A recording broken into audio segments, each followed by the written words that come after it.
Hello everyone, welcome to Kenny's Educare, a group of Kenny Solutions. In the last lecture, we started with disaster management. Right, we studied about various types of disaster. हमने effects of disaster देखा. Then we saw about nature and scope of disaster. Right, so we will just have a revision and then we will start with what are the structure of disaster management authority, what is first aid and emergency action, and what is mock drill. Okay so let's just revise this. Disaster को हम define कैसे करेंगे? It is a serious problem which is occurring over a short और a long period that causes wide spread human material economic और environmental loss. है ना? अगर disaster आता है तो it is a serious problem. And ये कैसे आएगा? ये हमें बता के नहीं आएगा कि disaster is going to come. Right, ये एक सडन इवेंट होगा. तो sudden you have to use the word as sudden. ठीक है. एंड इससे बहुत ज़्यादा इकोनॉमिक एंड ह्यूमन लॉस होता है. राइट, एंड एक ये ऐसा कंडीशन हो जाता है जहाँ पे it becomes difficult for a society और a community to exist the surrounding. Okay, अब what are the various disasters which you have faced. तो हमने यहाँ पे एक पुणे के हैवी डाउनपोर के बारे में पढ़ा था. And we secondly we saw about the Pakistan का terrorist attack which happened on 26 November 2008. Rest जो कॉमन से डिज़ास्टर्स है which can occur are floods, pandemic, earthquake. This are the disasters which can be observed. Right, then हमने effect देखा कि हमारे local surrounding areas में effect क्या होता है डिज़ास्टर का. एक तो ह्यूमन लॉस होता है एंड वो इकोनॉमी का लॉस होता है. जो कंस्ट्रक्टेड बिल्डिंग होती है उनको लॉस होता है. राइट, तो बहुत ज़्यादा लॉस ही होता है. There is not a single advantage and I think so it is a serious problem which occurs. Right, तो यहाँ पे ऐसा भी होता है कि पूरा जो जहाँ पे डिज़ास्टर आया है वो प्लेस पूरा डिस्ट्रॉय हो जाएगा. तो people will have to have a new fresh start with that place. Okay, so these are the effects which can occur. अब डिज़ास्टर को यूनाइटेड नेशन ने एक बहुत सिंपल सा डेफिनेशन दिया हुआ है which is the sudden event that leads to huge loss of life and property. तो एक ऐसा कोई सडन इवेंट जिसके वजह से बहुत ज़्यादा लॉस हो लाइफ एंड प्रॉपर्टी का, इसको हम बोलते हैं disaster. Okay, now words like huge and sudden, these are important in the definition. तो huge and sudden should be included in your definition. okay, then हमने देखा लाइफ का लॉस हो रहा है, लाइफ एंड प्रॉपर्टी का लॉस हो रहा है. राइट, सी यहाँ पे क्या दिया हुआ है पहले इसमें, property loss. Right, long term effect, economic, social, cultural, political का लॉस हो रहा है, loss to the life and property of the people. Then the period के बारे में बताया है कि हाउ लॉन्ग और शॉर्ट द पीरियड में बी. तो some disasters can be short term and some can be long term also. And depending upon the nature of disaster, the कैसा डिज़ास्टर आया है, कितना आया है, उसके बेसिस पे डिज़ास्टर जो है it is of different term and for different period. Okay, next we saw कि डिज़ास्टर का दो टाइप है, नेचुरल डिज़ास्टर एंड आर्टिफिशियल, जिसको हम मैन मेड डिज़ास्टर भी बोलते हैं. राइट, नेचुरल डिज़ास्टर वो डिज़ास्टर है विच अकर्स नेचुरली. ठीक है, उस पर हमारा कंट्रोल नहीं है. But man made disasters the disaster जो हम ह्यूमन बींग्स की वजह से होता है उसको हम बोलते हैं natural man made disaster. Okay, then we saw about types of disaster जो 3 इसमें क्लासिफाइड है. पहला इज़ जियोफिजिकल, जिसके अंडर है geological and atmospheric disaster. Biological में आता है plant disaster and animal disaster. Man made में आता है unknown and international disaster. Right, तो आपको याद क्या रखना है, geological, biological, man made, and then वो फर्दर कैसे क्लासिफाइड है वो याद रखना है. तो जियोलॉजिकल के अंदर आ जाता है जो हमारे जोग्राफिकल एरियाज़ को इंक्लूड करता है. जैसे कि अर्थक्वेक आ रहा है तो it is related to the geography. Volcano आ रहा है, सुनामी आ रहा है, लैंडस्लाइड्स आ रहा है. This are all geological disasters. Okay, atmospheric मतलब ये आपके क्लाइमेट को एंड वेदर को अफेक्ट कर रहा है. तो यहाँ पे हॉट एंड कोल्ड वेव्स हो गए, स्नो स्टॉर्म्स हो गए, snowfalls, cyclones, hail storms, this are all the atmospheric disasters. Okay, biology में आता है प्लांट एंड एनिमल डिज़ास्टर. तो प्लांट के अंदर यहाँ पे जो भी प्लांट्स होते हैं दे गेट डिस्ट्रॉयड इसलिए जहाँ पे प्लांट लाइफ डिस्ट्रॉय होगी उसको हम बोलेंगे प्लांट डिज़ास्टर, जहाँ पे एनिमल लाइफ डिस्ट्रॉय होगी उसको बोलेंगे animal disaster. Okay, then man made में एक अननोन होता है which occurs through poisonous gases, atmospheric test, unplanned action.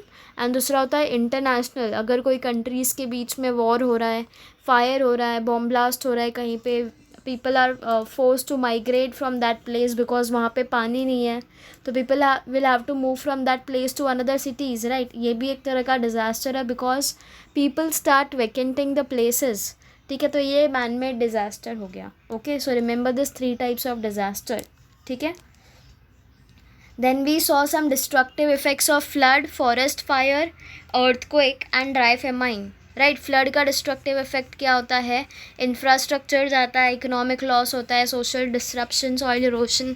सी कोई भी डिज़ास्टर आ जाए, there are some common effects which occurs in the ecosystem, तो इकोनॉमी लॉस होने वाला ही है हर एक डिज़ास्टर में, तो you can include this point, ठीक है। सोशली सबकी social life will get affected, people will face many problems, तो you can frame your own answers, ठीक है, on this things and you can include in this, but be sure कि what you are writing is correct. Okay, now what are the effects of disaster?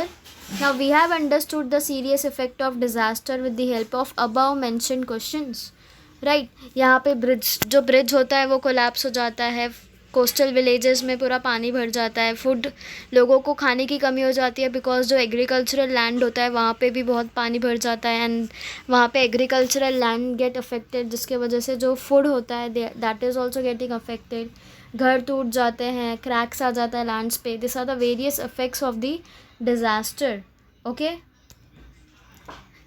Then we saw कि यहाँ पे social leaders कैसे help कर सकते हैं। We completed this chart. यहाँ पे सोशली क्या हो सकता है, सोशली यहाँ पे what will happen, people will become homeless, क्योंकि उनका जो घर होता है वो कोलैप्स हो जाएगा एंड घर चला गया, इट मीन्स जो भी बिलोंगिंग्स थी घर के अंदर they will also get lost, तो they will need food, water, clothing, shelter, right.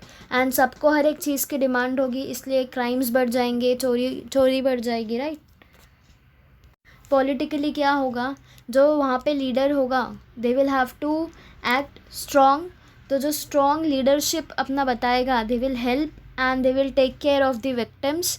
And यहाँ पे जो भी लॉस होता है लोगों का, government will have to compensate the losses immediately. Okay, so you can write in this. And हमने फिर देखा था environmental, economical and medical loss क्या होता है, right, what are the effects on the this systems। Okay, then so today let's start with the nature and scope of disaster.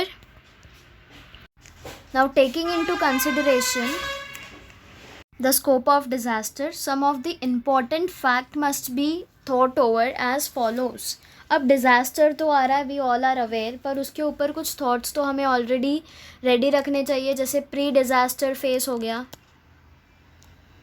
Pre disaster face हो गया, warning phase हो गया, emergency phase, rehabilitation phase, recovery phase, reconstruction phase. अगर आपने अभी TV channel देखा है and if they are telling कि कल डिज़ास्टर आने वाला है, तो उसको हम बोलते हैं प्री डिज़ास्टर फेज़, जिसको बोला जाता है phase of emergency. Okay, second है वार्निंग फेस। अगर आप देखोगे तो लोगों को वार्न किया जाता है, do not visit that place, do not visit hilly areas, do not travel जहाँ पे बहुत ज़्यादा हिल है। अगर लैंडस्लाइड होने वाला है वहाँ पे ट्रैफिक जैम हो जाता है because police don't allow people to go on that areas, ठीक है, तो वहाँ पे वार्निंग फेस होता है। फिर वहाँ पे नेक्स्ट होता है इमरजेंसी सिचुएशन क्रिएट हो जाती है। रिहैबिलेशन मतलब लोगों को सेफ जोन तक पहुँचाया जाता है, इसको हम बोलते हैं रिहैबिलेशन फेस। देन रिकवरी फेस, जो भी लोग इंजर्ड हैं उनको रिकवर करना, या जो भी लोग फंसे हुए हैं उनको रिकवरी फेस से सेफली पहुंचाना। ओके, देन रिकन्स्ट्रक्शन फेस, जो भी डैमेज हुआ है, सपोज घर कोलैप्स हो गए हैं, ब्रिजेस कोलैप्स हो गए हैं, they will have to get reconstructed, उसको बोलते हैं reconstruction phase. Okay, we will be going through all the phases, we will study कि हर एक फेज़ के अंदर होता क्या है। ओके,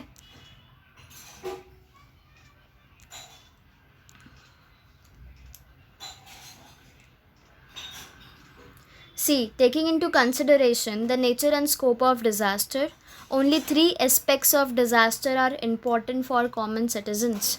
खाली 3 एस्पेक्ट्स इंपॉर्टेंट होते हैं इनमें से. ओके सी, पहला है phase of emergency. Phase of emergency में क्या होगा? Important character of this phase is that maximum lives can be saved by quick actions during this phase only. इसका मतलब डिज़ास्टर आ गया है या प्री डिज़ास्टर फेज़ है, यहाँ पे हम लोग ज़्यादा से ज़्यादा लोगों की जान बचा सकते हैं बिकॉज वी आर अवेयर कि वहाँ पे डिज़ास्टर हो सकता है, तो हम वहाँ पे ज़्यादा से ज़्यादा लोगों की लाइफ सेव कर सकते हैं. Various actions like search and rescue operations, medical assistance, first aid, restoring communication services, removing the people from affected area are expected in these spaces. तो अब ये emergency phase में क्या क्या अवेलेबल होना चाहिए लोगों के पास? मेडिकल असिस्टेंस सबसे पहली चीज़ है. लोगों को मेडिकल हेल्प मिलना चाहिए. लोगों को अगर लगी है तो first aid should be made available. Rescue team पहुंच जानी चाहिए वहाँ पे लोगों को बचाने के लिए. ओके देन कम्युनिकेशन सर्विस पूरी चली जाती है. जहाँ पे भी डिज़ास्टर आता है नेटवर्क्स चले जाते हैं फ़ोन का, टीवी नहीं चलता, तो people are unable to communicate, तो वहाँ पे फिर से कम्युनिकेशन सिस्टम चालू हो सके, ये चीज़ फटाफट रिस्टोर करनी चाहिए. देन जहाँ जो भी अफेक्टेड एरियाज़ है वहाँ से लोगों को निकालने का काम इस फेज़ में किया जाता है. Okay gravity of the disaster can be estimated in this space only. मतलब कितना ज़्यादा ग्रेविटी से या कितना ज़्यादा forcefully this disaster is occurring, वो हम इस फेज़ में डिटरमाइन कर सकते हैं. ठीक है, सो इसको हम क्या बोलते हैं? Phase of emergency. ठीक है, जिसको and next is transitional phase. अभी हमने बोला है कि कॉमन सिटीजन्स के लिए सिर्फ 3 फेज़ इंपॉर्टेंट है. पहला is phase of emergency, then transitional phase and third is reconstruction phase. ठीक है, ट्रांजिशनल फेज़ में क्या होता है? Rehabilitation work is started in this phase. Rehabilitation मतलब क्या? अगर suppose this is the affected area which is been affected by disaster. यहाँ पे डिज़ास्टर आया है. Okay and this is the safe area. यहाँ इस एरिया के अंदर कोई भी इफ़ेक्ट नहीं दिख रहा डिज़ास्टर का. तो रिहैबिलेशन फेज़ में क्या होगा? जो भी लोग यहाँ पे फंसे हुए होंगे उनको रेस्क्यू करवा के they will take them to this safe phase ताकि उनकी लाइफ सेव हो जाए. इसको ही हम क्या बोलते हैं? रिहैबिलेशन. ओके तो रिहैबिलेशन वर्क यहाँ पे ट्रांजिशनल फेज़ में स्टार्ट होगा. And after the subsidence of any type of disaster, कोई भी डिज़ास्टर हो जाए सबसे पहले रिहैबिलेट ही किया जाता है. Okay it includes clearing of debris. जो बड़े बड़े पत्थर होंगे उनको, जो भी वहाँ पे डेब्रीज कलेक्ट होंगे, मतलब जो भी सपोज़ वेस्ट मटेरियल्स कलेक्ट होंगे, सबके घर के सामान आके यहाँ वहाँ चले जाएंगे, तो उनको एक तरह से क्लियर करना. वाटर सप्लाई वहाँ पे बंद हो जाता है तो फिर से वाटर सप्लाई को रिस्टोर करना. रिपेयरिंग द रोड्स के अंदर क्रैक्स आते हैं तो road should be repaired. So all these activities take place in this transitional phase. Okay, so that it will help to bring normalcy in the public life because disaster आ रहा है तो अगर एक भी चीज़ वहाँ पे रुकती है तो it will create a mess to the whole area. इसलिए सारी चीज़ों को रिस्टोर करने का काम occurs in this transitional phase. Okay, rehabilitation of the victim is important aspect of this phase. Victim मतलब अभी अगर समझो कोई इंजर्ड है and he is in that disaster zone, तो वो डिज़ास्टर जोन से वो इंजर्ड इंडिविजुअल को सेफ जोन में लेके जाने का काम सबसे ज़्यादा इम्पॉर्टेंट एस्पेक्ट है स्पेस का. Okay generally different institutes offer the monetary and other type of help to such people. तो यहाँ पे गवर्नमेंट एंड अलग अलग इंस्टीट्यूट्स होती है जो ये ऐसे विक्टिम्स को हेल्प करती है by giving them monetary help. पैसे देके उनको उनके जो भी इंजरी के लिए जो भी खर्च हो रहा है they provide them with all the help. Okay, it helps to soothe the mental stress at the earliest if these victims are offered with the permanent mean of earning livelihood and this is a true rehabilitation. See यहाँ पे अगर वो injured है और उनको पैसे दे के if they are making them that help it is fine, पर उनको the situation will take a lot of time to get to the same position it was earlier before the disaster. इसलिए यहाँ पे अगर लोगों को काम दे दिया जाए ताकि उनको पता चल सके कि they have started earning, they can pay for themselves now, they don't need anyone to pay for them, right? So that will be a big support which can be provided to the victims. Okay, and then we can call it a true rehabilitation because उनकी life save करना is not a big deal. But उनको फिर से आगे वो life same तरह से continue कर पाए without having a mental stress, that will be called as a through rehabilitation process. Okay, next is reconstruction phase. This is highly complicated phase. Reconstruction बहुत ज़्यादा कॉम्प्लिकेटेड क्यों हो जाता है? बिकॉज अगर डिज़ास्टर आ रहा है, it will affect the all parts, all areas in that state, right. तो वहाँ पे reconstruction becomes difficult, because if you can just imagine, एक रोड को कंस्ट्रक्ट होने के लिए इतना टाइम जाता है, and then reconstructing the whole area and the whole state itself becomes a tedious task, right. So this phase begins in transitional phase. तो ये ट्रांजिशनल फेज के अंदर ही रिकन्स्ट्रक्शन भी स्टार्ट किया जाता है. Okay, people reconstruct their buildings and facilities like roads and water supply are restored. Roads बनाना चालू किया जाता है, वाटर सप्लाई को फिर से रिस्टोर किया जाता है. Farming practices are started, because सबसे ज़्यादा लॉस तो एग्रीकल्चरल का ही होता है, बिकॉज जहाँ पे भी एग्रीकल्चर ग्रो हो रहा होता है वहाँ पे डिज़ास्टर की वजह से सारे क्रॉप्स डैमेज हो जाते हैं. फार्मर्स ऑलरेडी लोन लेके they take loans and they start their agricultural activities. तो यहाँ पे तो लोन पे करना पड़ेगा कुछ भी हो जाए. बट इस साल बिकॉज डिज़ास्टर आया है एंड सारे क्रॉप्स डैमेज हो गए हैं, they can not sell that and earn that profit, right. तो वो जो उन्होंने लोन लिया है, that becomes a stress on them, right. तो ये ट्रांजिशनल फेज़ के बाद रिकन्स्ट्रक्शन फेज़ में farmer start their activities. however it takes long time for reconstruction, right. It is obvious कि it will take a very long time for reconstructing the things, right. Planet Earth has experienced many natural disaster, and listening to the description of those disaster brings numbness to the mind. जब भी आप कोई भी disaster के बारे में सोचोगे, और when you go through all the pictures of disaster, you will become numb, ठीक है. And most of the disasters and related unprecedented situations have been occurred in the Asian continent and the regions of Pacific Ocean.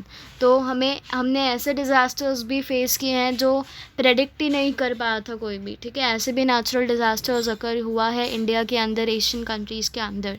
Okay, huge loss to the life and planet Earth has occurred due to such disasters, and generally such conditions of natural imbalance have been arisen due to the greed of economic progress of human being. ये क्यों हो रहा है? Because people are becoming greedy. They just want to earn money. They are not thinking about the environment. They are not thinking about the ecosystem, because they will, if you remember the disaster of Kedarnath, it was totally destroyed, and scientifically it was concluded कि it was because people were trying to change the direction of the river. तो किसकी गलती है ये disaster के पीछे? It is because of the man, it is because of we humans, right. तो यहाँ पे because of the greed, people are doing anything without thinking about the consequences which can occur later, right. So in reality, old problems of several years have become fears. अब समझो, अब you are using the plastic, right. अब plastic, हम सबको पता है plastic will take 10 lakh years to get decomposed, ठीक है. अब हमारे planet के पास इतनी तो natural tendency है कि वो plastic को decompose कर पाए, right. उतनी है उसके पास. But what we humans are doing, हम दिन में 10 से ज़्यादा प्लास्टिक यूज़ कर लेते हैं. Every individual is using that plastic. But planet के पास, हमारे नेचर के पास उतनी कैपेसिटी नहीं है, बिकॉज अब अगर एक इंडिविजुअल दिन में 10 प्लास्टिक यूज़ कर रहा है, सपोज़ जो हमारा पॉपुलेशन है इट इज़ 136 CR, राइट. तो इतना पॉपुलेशन इतना ज़्यादा प्लास्टिक जनरेट कर रहा है, तो नेचर को भी तो टाइम चाहिए, नेचर की कैपेसिटी भी तो कुछ है. But we humans are just polluting the environment without thinking about the consequences which can occur later, ठीक है. अभी तो हमें कुछ प्रॉब्लम नहीं हो रहा है, but after several years we will realize कि we have done wrong things. Okay, example, increasing population, its increasing needs, emerging problems out of it are now at the extreme end, ठीक है. Population increase होता जा रहा है, but the land is remaining the same, the agricultural yield is remaining the same. तो how the other people जो भी born हो रहे हैं, how the next generation will eat food, right. See, Such disasters have been increased after the World War II. World War II के बाद ये ज़्यादा disaster increase हो गया है. Conditions of instability arises in the country due to various reasons like economic inequality. हमारा economy जो है वहाँ उसमें बहुत ज़्यादा inequality है. हर एक कंट्री का इकोनॉमी जो अलग वो है वो अलग होता है, राइट. तो यहाँ पे इंस्टेबिलिटी क्यों अराइज होती है? The one problem is economic inequality. Racial and religion difference. अभी तक हम कलर पे लोगों को डिफ्रेंशिएट करते रहते हैं. They are white people, they are brown people, they are black people. तो this is also one of the main reason for instability. Then incidents like terrorism, abduction, social differences have been a routine now, right? Production and use of harmful chemical is under ban in developed countries. Now India is a developing country. ये developed नहीं है, यहाँ पे हम अभी भी chemical use कर रहे हैं. But the countries which have been developed, वहाँ पे chemicals का use जो है उसको ban कर दिया गया है because it is adversely affecting the life. It is adversely affecting the ecosystem. Okay, so it is banned in developed countries. However, the production of either same or those chemicals which can wipe out the human race is common in developing and poor countries. ठीक है, India में अभी तक ऐसे chemicals को use किया जाता है. Not only in India, there are other countries which are under developed और दे आर डेवलपिंग. वो वहाँ पे भी केमिकल का यूज़ हो रहा है. Okay, see in 2014 there had been a huge landslide in the village Malin. Taluka is Ambegaon, district is Pune, and these are the images of the school which was reconstructed after the disaster. तो सी disaster के time पे ये पूरा school ही चला गया था. It was destroyed. तो disaster के बाद this is the school which was created on that space. Okay, see another such threat to human being is from the atomic energy plant. Okay, scientist जो है अभी they are studying on various atomic energies. ठीक है, ये atomic energies हमारे लिए some ways में तो यूज़फुल है, but it is having a adverse effect as well. Okay, example, radiation leakage occurred after a blast in atomic energy plant at Chernobyl, Russia. तो Russia के अंदर ये एटम रेडिएशन का लीकेज हुआ था. एंड अभी if you are aware of कोई भी रेडिएशन हो, it is harmful for us. And अगर ये रेडिएशन हमारे तक आती है तो what it can lead to? It can lead to cancer in human beings. Cancer होगा, अलग अलग डिजीजेस स्प्रेड होगा ह्यूमन बींग्स के अंदर बिकॉज हमारा cells will get destroyed. Okay, तो ये रेडिएशन लीक हो गया था रशिया में and its ill effect are still experienced in the region. ठीक है, ये रेडिएशन लीकेज जो है वो बहुत टाइम पहले हुआ था, बट इसके इफ़ेक्ट्स अभी तक लोगों के अंदर दिखते हैं.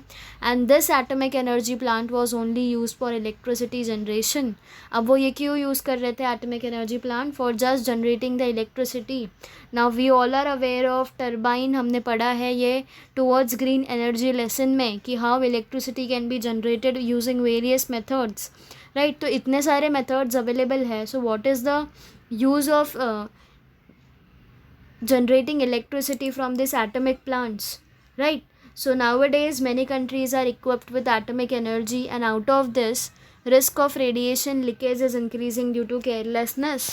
अब अगर हम केयर कर रहे हैं, ठीक है, सो कभी भी ऐसा इमरजेंसी सिचुएशन आ सकता है कि रेडिएशन लीक हो गया है because it is not in our control. हम क्या कर सकते हैं? We can just have a check कि सब कुछ अच्छे से चल रहा है. पर do you come to know अगर कोई भी चीज़ लीक होती है? सी जो बड़े बड़े इंडस्ट्रीज़ है वो अगर वो रेडिएशन के ऊपर काम कर रहे हैं तो they checkup on the instruments every single day. Okay, but this incident took place. So I think so it is an accidental incident which occurred in Russia. तो एक्सीडेंट तो कभी भी कुछ भी हो सकते हैं, right. So it is a great risk by generating electricity using this atomic plants.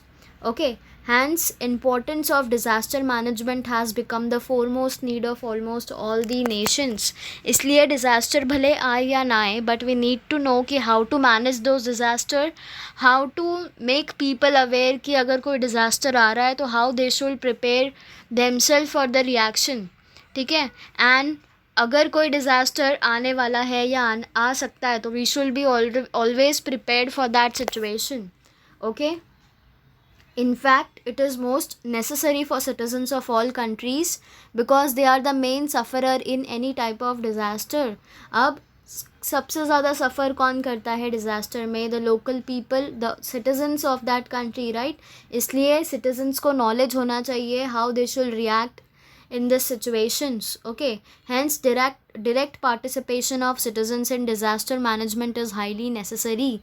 So citizens should go ahead by themselves and they should take parts in various activities in disaster management, because they will come to know कि अगर कोई disaster आ रहा है, how they will manage and how they will control all the rest of the citizens who are unaware of the situation.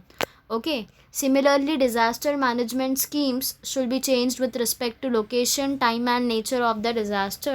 Okay, तो कुछ schemes government ने दी हुई है, that should be changed and it should not be restricted for a particular period, because जब तक disaster आता है, थोड़ा बहुत reconstruction होता है, तब तक ही ये disaster के scheme चलते हैं, तो it should not be restricted for that specific period. Okay, overall there may be any type of disaster, it should be overcome, and concept of disaster management have been arisen out of this only. Okay, to make people aware, to make people understand the situation, to make people know ki what they should do. It means to make people educate about disaster management. Okay, now disaster management क्या है? See, disaster may be minor or major, short time or long time, it should be overcome and the effective disaster management is necessary for it. अब disaster छोटा हो या बड़ा हो, short term के लिए हो या long term हो, वो है तो disaster he, because it is a serious kind of thing which the country faces or the state faces, right? तो उसको तो हमें manage करना ही है and it should be overcome, and इसलिए disaster management should be necessary for it. Okay, there is close relationship between disaster management and public participation, because disaster तो ऐसा तो है नहीं कोई एक specific place में आएगा जहाँ पे government है या जहाँ पे experienced लोग हैं, उनको पता है कि disaster क्या होता है, ऐसे एरिया में तो आएगा नहीं. disaster अगर आएगा तो who will be affected? It will be the citizen and the public which will be living in that area, है ना? तो डिज़ास्टर एंड पब्लिक का बहुत क्लोज रिलेशनशिप है, बिकॉज जो सफ़र करने वाला है डिज़ास्टर से, it will be the public itself, right? तो disaster management is either prevention of the disaster और making arrangement to face it और at least achieve the abilities to face it. Disaster management मतलब क्या? हम कैसे प्रिवेंट कर सकते हैं कोई भी डिज़ास्टर आने से, या हम क्या अरेंजमेंट कर सकते हैं कि अगर कोई डिज़ास्टर आया है, how you will face that situation. या तो फिर हम इतनी अपनी एबिलिटी बना सकते हैं कि अगर कोई डिज़ास्टर आ रहा है, we can face it, we will not face any problem. Okay, so disaster is a very fast process, in fact it is accident. अब एक्सीडेंट कैसे विद इन सेकेंड्स हो जाता है, वैसे ही disaster can occur like an accident itself. Okay, so what shall we do in such situation? What do you think, what can you do in this situation? See, there are some important notes which you should take for your safety in the situations. ठीक है, you should not crowd and push each other while using staircase. Okay, wherever you are, do not crowd and push everyone around you. Then important helpline should be remembered and used whenever need arises.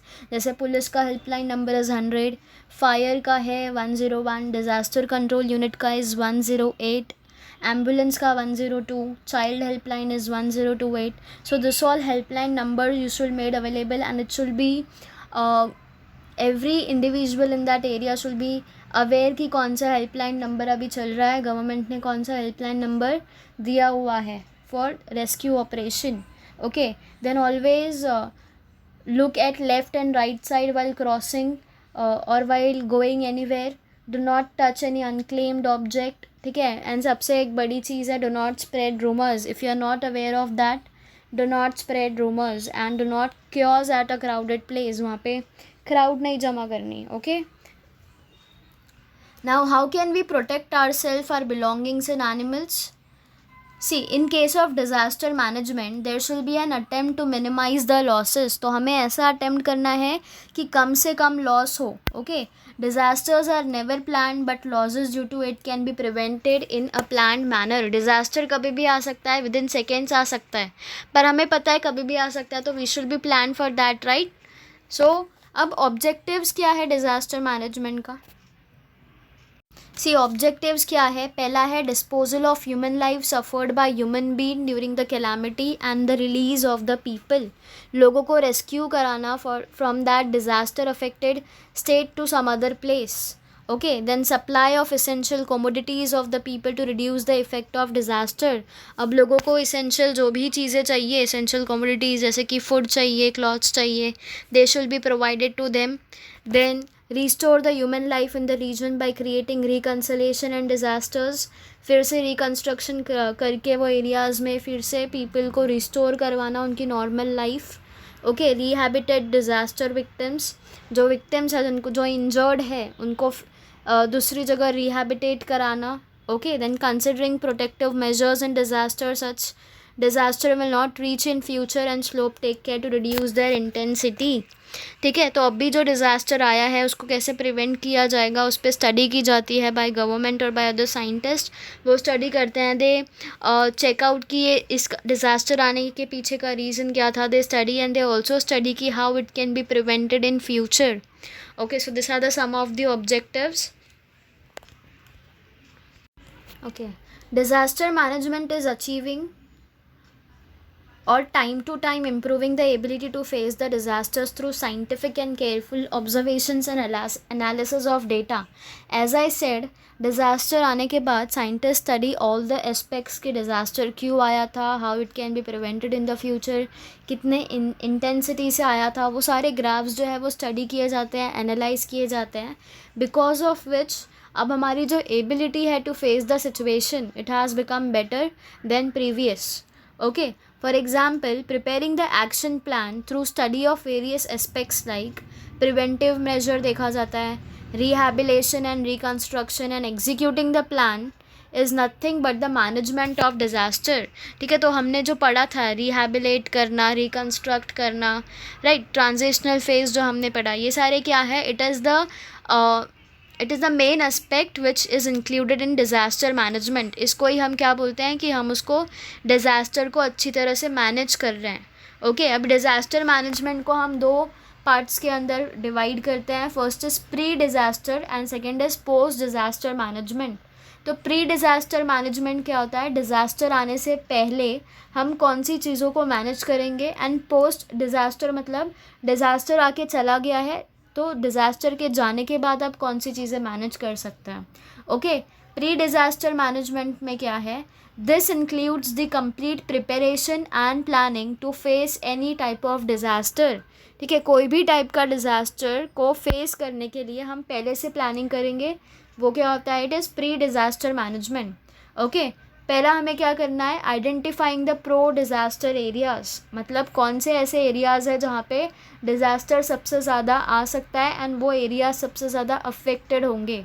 Okay, secondly collecting the information about the intensity of the disaster and the probable sites of disaster through predictive intensity maps and hazard maps respectively. तो there are various maps जो हमें बताते हैं कि कितने intensity से और कौन से एरियाज़ के अंदर डिज़ास्टर का सबसे ज़्यादा इफ़ेक्ट होगा. Okay, so we should collect that information.